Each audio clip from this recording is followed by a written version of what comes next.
Crecimos amándolos, llorando, riendo con ellos, pensando que los conocíamos, pero todos ocultan un secreto.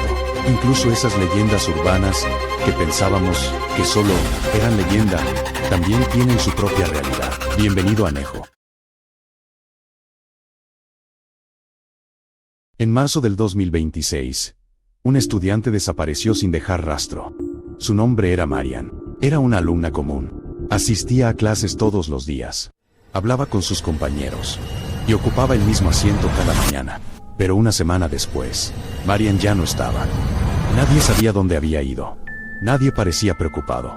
Y lo más extraño era que casi nadie hablaba de ella. Los profesores afirmaban que se había mudado, como si todo estuviera perfectamente normal, como si nunca hubiera ocurrido nada. Sus cuadernos permanecían en su casillero, su asiento seguía vacío, y cada día que pasaba, parecía que todos la olvidaban un poco más. Todos, excepto algunos estudiantes. Porque mientras el resto continuaba con su vida, ellos no podían quitarse aquella extraña sensación, la sensación de que algo estaba terriblemente mal. Pero 3 estudiantes no podían quitarse aquella sensación extraña: Axel, Raymond y Lucho. A diferencia del resto del liceo, ellos no habían olvidado a Marian. Algo en toda aquella situación parecía incorrecto, demasiado extraña, demasiado repentina.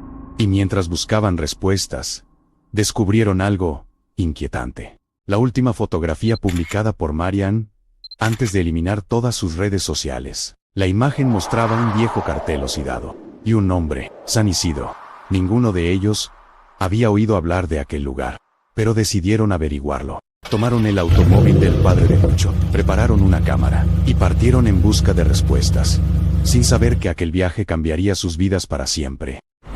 Después de varias horas conduciendo, encontraron un viejo desvío que no aparecía en ningún mapa. Al final del camino había un cartel oxidado: Bienvenidos a San Isidro, un pueblo perdido en medio de la nada.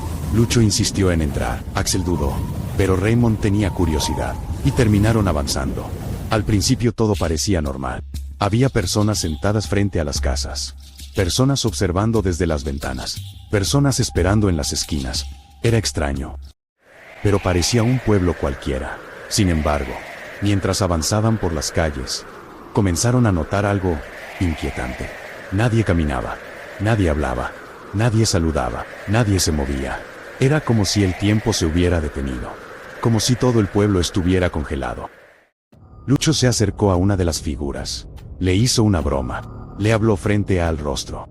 No obtuvo respuesta. Entonces tocó su brazo. Era duro, seco, como paja. Retrocedió inmediatamente. Aquello no era una persona, era un espantapájaros, y al mirar alrededor descubrieron la verdad. Todo el pueblo estaba lleno de ellos, sentados en bancos, apoyados contra las paredes, observando las calles. Cientos de espantapájaros. Pero el verdadero horror apareció segundos después. Uno de ellos movió los ojos, solo los ojos, nada más. Seguía vivo. Los 3 comenzaron a correr por el pueblo, y encontraron más, muchos más. ¡Oh, mierda! ¡Oh, mierda! Algunos tenían la boca cocida, otros tenían alambre alrededor de los brazos. Algunos parecían intentar moverse, pero no podían. Y todos observaban en silencio, como si estuvieran atrapados dentro de sus propios cuerpos. Entonces Raymond encontró algo, una pulsera. La reconoció de inmediato, pertenecía a Marian. Y frente a ellos, había un espantapájaros con uniforme escolar, cabello largo, rostro inmóvil, y ojos llenos de terror. Era ella. Marian seguía viva, no podía moverse, pero podía verlos, y estaba intentando advertirles algo. Luego corrieron a la escuela abandonada, y encontraron una antigua biblioteca. Los estantes estaban cubiertos de polvo. Los libros parecían llevar décadas sin ser tocados. Pero uno llamó inmediatamente su atención. Un enorme registro encuadernado en cuero. Lucho lo abrió lentamente. Aparecían nombres. Cientos de ellos.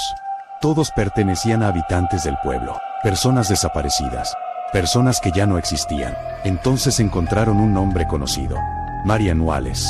El nombre estaba allí, registrado décadas atrás, como si hubiera sido un habitante más del pueblo.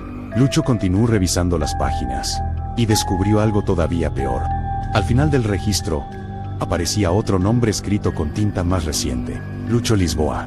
Los tres quedaron paralizados. Aquello era imposible. Ninguno había estado antes en este lugar. Él no debería aparecer en ese libro. Entonces escucharon un golpe. Provenía del pasillo. Los tres levantaron la vista. Y por una fracción de segundo, juraron ver a Marian observándolos desde la puerta de la biblioteca. Corrieron.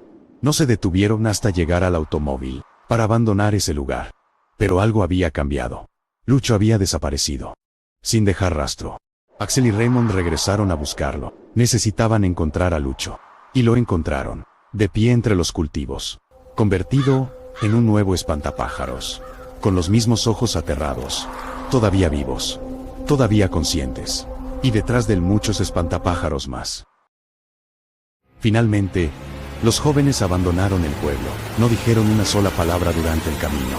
Nadie les creería lo que habían visto. Lucho ya no estaba, o al menos, ya no era humano. Antes de perder de vista la entrada de la ciudad, uno de ellos miró por el espejo retrovisor. Allí, inmóviles entre los campos secos, cientos de espantapájaros observaban la carretera. Pero uno de ellos no estaba mirando hacia el camino. Levantó lentamente la mano. Y tenía el rostro de Lucho. Desde aquel día, nadie volvió a saber de ese pueblo. Nunca más.